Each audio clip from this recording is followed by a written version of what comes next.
Nakasanayan ko na ang pag-isa, di na ko umaasang liligaya pa.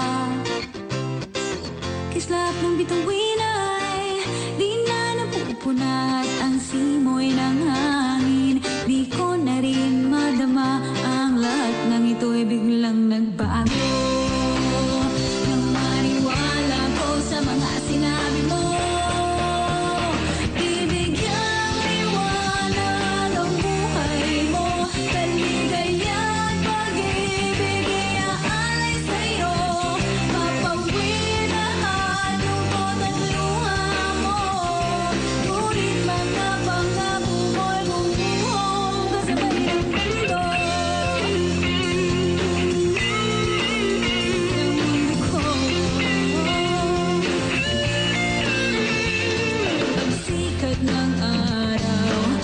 lubog ng buwan, yan ay ilan sa mababaw kong kasiyahan. Lumilipad ang isip, papuntang kaluwakan, aking mga panaginip ng uto ng lilibang. Ang lahat ng ito'y biglang nagbago. Nang maniwala ko sa mga sinabi mo, ibigyang liwanag ang buhay mo. Kaligaya't pag-ibig iaalay sa'yo, papawin lahat ng pagkatluha mo. Ngunit mga pangako mo'y bumuhon. Hanggang ngayon ay nandunod, masasabihin mo ba?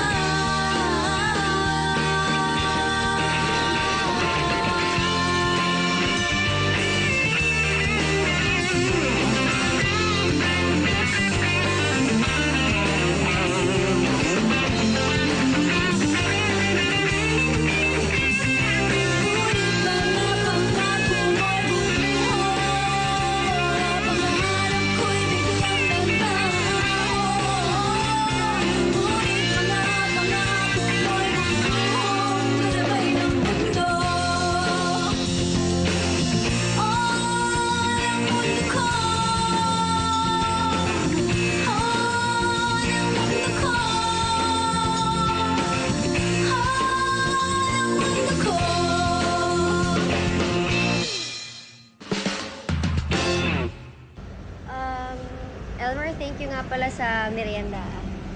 Wala yun. Alam mo, ako nga dapat nagpapasalamat sa'yo eh. Kasi tuwing kasama kita, masaya ako. Saka gumagaan yung araw ko dahil sa'yo. Oh? Oo.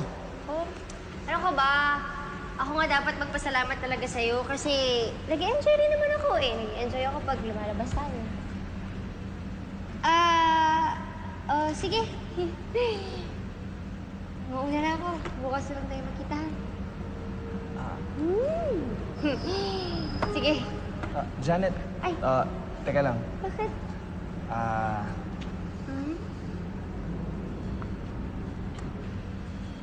Ay. Pumikit ka muna. Pikit ako? Oo, pipikit ka. Ano? Para saan naman? Sige na. Sige na, magtatampo ako sa'yo. Ayoko. Pikit lang, pikit lang. Trust. Trust in me. O, sige. Pipikit ako. May surprise ako para sa'yo. Ayan na.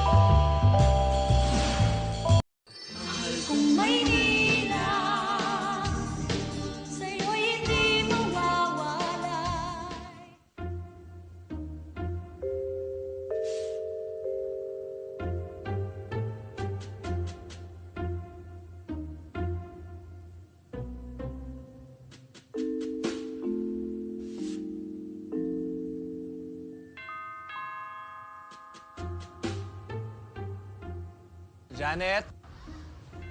Janet? Janet? ginagawa mo dito? Janet, pwede ba tayo mag-usap? Wala na tayong dapat pag-usapan pa. Janet, please! Teka, Janet! Janet! Mag-usap naman tayo! Sige na, please! Parang awa mo na. Please. Please, please. Bakit ba tayo mag-uusap? Di ba hindi na tayo magkaibigan? Sa'yo nang galing yun, di ba? Janet, I'm sorry. Nabigla lang naman ako nun eh. Saka sayang naman kung ititigil natin yung friendship natin dahil doon. Bakit naman hindi? Hindi na tayo magkasundo, di ba? Janet, kung tungkol na naman ito sa ginawa ko noong nakaraan, sorry. Sorry kung binigyan mo mali siya yun. Akala ko naman nagkakaintindihan tayo dahil magkaibigan tayo. Sorry kung na-offend kita. Hindi ko sinasadya. Alam mo, Elmer, mabuti pa huwag ka na munang magpakita sa akin kasi baka may masabi lang talaga ako sa'yo hindi maganda eh. Okay, sige na. Bakit? Parang wala naman tayong pinagsamahan ah. Masaya naman tayo. Nakatulong naman ako sa'yo. Wow! Ang lakas-lakas naman ng loob mo. Janet! Oo, nakatulong ka sa akin. Pero nagpasalamat na ako doon, di ba? O yun naman pala eh. So bakit mo pa ako papahirapan, di ba? Kasi alam mo, Elmer, hindi ka na nakakatulong sa akin. Okay? Kaya mabuti pa, pagtuunan mo na lang ng pansin yung girlfriend mo at nang hindi na siya napapraning.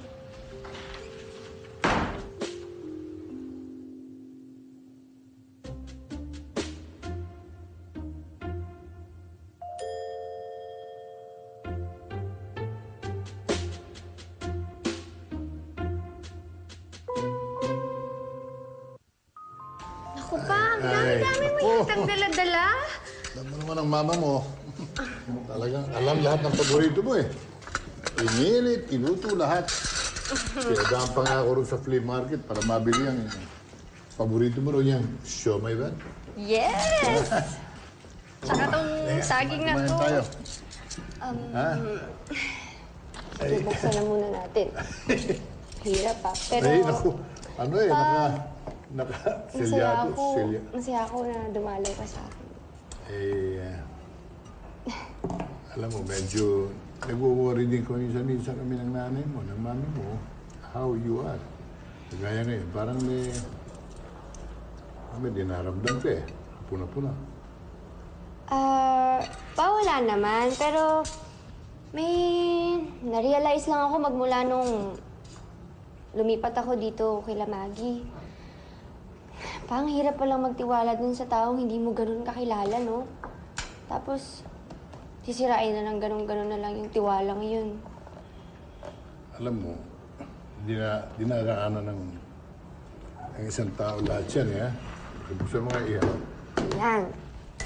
Pero sana yun, huwag namang mawawala sa iyo ang tiwala sa mga kaibigan. Hindi rin maganda magiging bunga nun. Ang hirap-hirap naman nun pang pinapagawa mo sa akin. Paano yun? Alam mo, hindi ko naman sinasabing huwag kang matuturo sa mga karanasan katulad yan. Maswerte nga na nakaranas ka na ngayon ng mga ganyang klaseng hindi kagandahan. Pero madaling sabihin, sabi nga, ika nga. Pero kailangan talagang nakabukas ka rin sa ang damdamin mo, isipan mo, puso mo, sa mga taong kapaligid sa iyo na maaari naman siguro pagkatiwalaan. Kaya huwag mo masyadong ituring yan na para bagang isang malaking dagok na. Smile. Naiintindihan ka na po. Kumain ka na at Na-observe ko lang. baka mabalitaan pa ng mami mo, meron kang dinaramdam eh. Wala po akong problema pa. Salamat, ha. Makakarating ha. Sige, kain na tayo. Hindi na, umpisa mo na. Ikaw ang talagang Siomay. sa'yo lahat siya. Ubusin mo na yun siya.